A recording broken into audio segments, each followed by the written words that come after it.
pas être libre si on accepte que d'autres soient privés de liberté. La France a été une puissance coloniale qui a dominé des peuples pendant des dizaines d'années à certains endroits, des siècles à d'autres. Et l'émancipation du peuple français, c'est aussi de s'être libéré, paradoxalement, de la colonisation. Bien sûr que ce sont les peuples qui l'ont obtenu, qui se sont battus, mais il y a aussi des Français qui se sont battus pour permettre aux peuples de pays qui étaient colonisés d'être maîtres de leur propre destin. Ça fait partie de la liberté que d'accorder la liberté aux autres. On ne peut pas être des partisans de la liberté pour soi-même et imposer aux autres des dictatures et sa domination.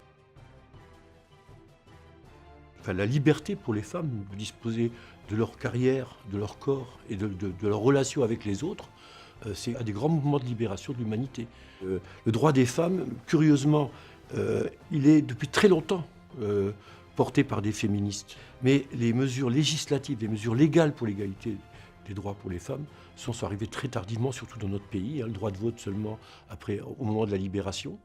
Et puis les autres droits pour les femmes, c'est-à-dire en particulier les droits à la contraception, à l'avortement, qui sont arrivés après mai 68. On a tendance à considérer la question d'égalité homme-femme comme une sorte de question de minorité. Or, les femmes sont majoritaires à l'échelle de l'humanité.